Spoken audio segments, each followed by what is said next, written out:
It's Sunday. I have nothing better to do. So I'm going to keep making videos. This is for you, Amanda.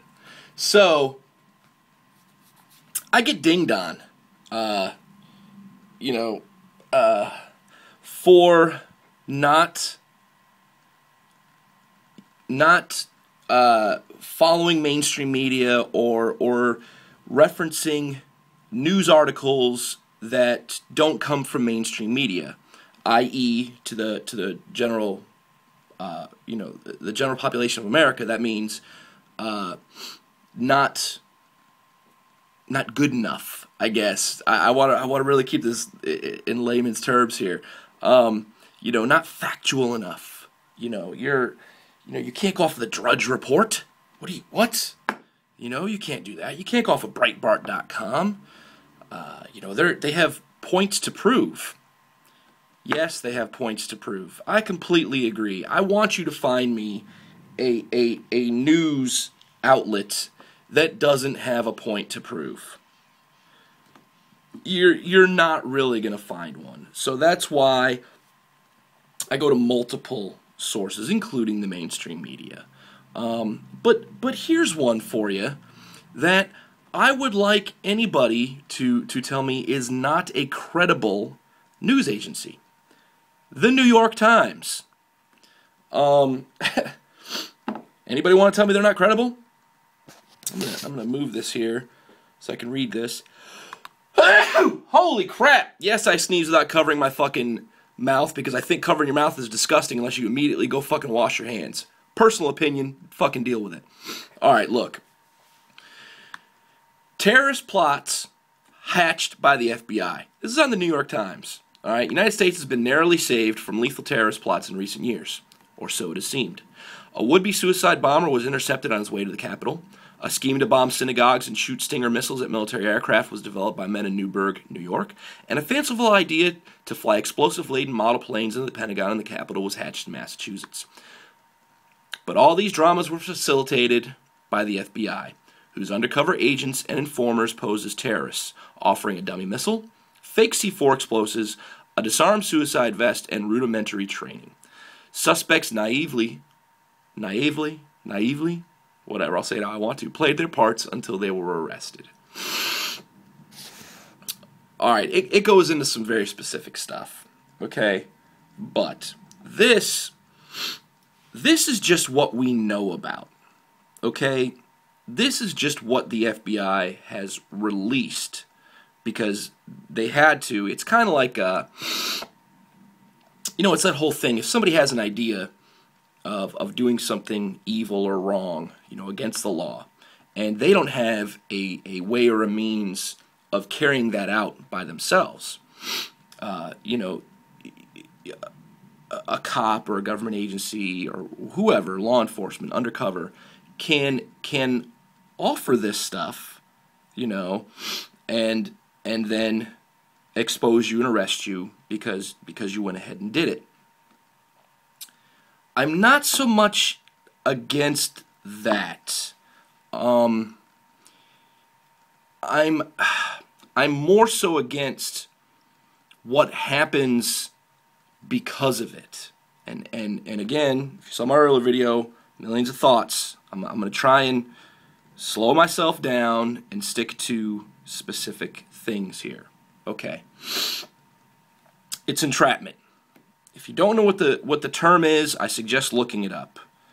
The legal term of entrapment. To go off of something probably everybody has seen, the To Catch a Predator things that you saw on TV. Was it Brian Wallace or whatever his name was? The percentage of people that actually got prosecuted from those investigative reports is little to none. Like, seriously, I want to say, again, I have no facts in front of me to back this up. I'm going off memory. I think maybe like 2 guys were prosecuted. And what they were prosecuted for wasn't anywhere near as bad as what they should have been prosecuted for. Because it was entrapment. Because they didn't do anything. It's kind of like that whole Minority Report deal. They haven't committed the crime, but you're going to go ahead and assume and infer that they were going to. So we'll arrest you and take you to court. What's happening here specifically? So let's get back to this article.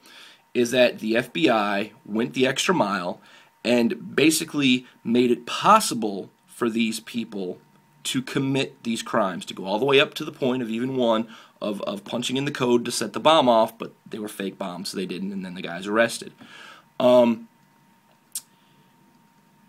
Two problems with this. One, if I'm by myself and I say, I want to go do this, okay, well maybe this isn't as big a deal as when somebody comes up to me and says, hey, I've got a way for you to do this, this, and this. 10 times worse than what you were thinking. Do you want to do it? Is that what happened? I don't know. I haven't seen transcripts. I don't know. But giving somebody greater ideas than maybe they had on their own is wrong. You're arresting somebody for following an idea that you gave them. Now, is it still wrong? Should they still not have done it? Completely agree. Of course. But you, as a law enforcement official, gave them the means and maybe even the ideas. So that's a huge gray area for me. The bigger part, the flip of this coin, the bigger problem I have with this is that if this information isn't given to the American people right away, then we're going to be afraid of terrorists. We're already afraid of terrorists. I mean, you talk to anybody, yeah, I'm afraid of terrorists.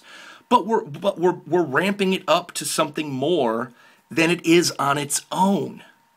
Do you guys understand the point I'm trying to make? And because of that, all of these new laws get put into effect, and we give our law enforcement a wider arcing area of stuff that they can do and powers that they have without maybe having to go through a judge to get warrants and to do this and to do that, that they had to do, back before 9/11, back before terrorists. We had OK City and tons of stuff without getting into the conspiracy theorist aspects of those other things. But this is, we're making it seem like it's bigger than it really is. Somebody having an idea and then actually following through and having the means to follow through with that idea are two completely separate things, even in the eye of the law. Completely separate.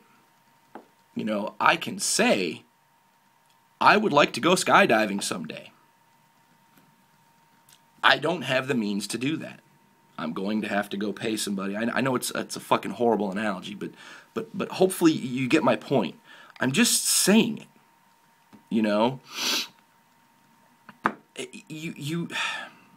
I may never have the means to follow through with it on my own. I may be homeless. I may never get a paycheck, and I may never be able to afford to go skydiving. So me saying, I'm going to go skydiving someday, means absolutely nothing. It's something that I'd like to do, if given the opportunity. And then if somebody walks up to me and says, hey, I'm going to give you this ticket to go skydiving for free, here you go. And then I go, because I was given the opportunity. I was afforded the chance to be able to do it. Or I'm going to give you this airplane, and I'm going to give you this parachute, and here you go. That would probably be a better analogy. So I have a big problem because it ramps up the fear. It escalates the fear that the population has of homegrown terrorists or of terrorists coming into the U.S. and committing acts of violence. And I have a huge problem with that. I think this gray area needs to be looked into. We could get into Fast and Furious and selling weapons. Look into the grenades. Selling grenades. We've got law enforcement officials selling this shit. And it comes back to bite us in the ass because guess what? They use those weapons to kill people. if you guys don't have a problem with this, I don't know what to say. You know, this is huge stuff. And again, I'll state, that's the New York Times. That's not the Drudge Report. It's not Alex Jones. It's the New York Times. Rant over.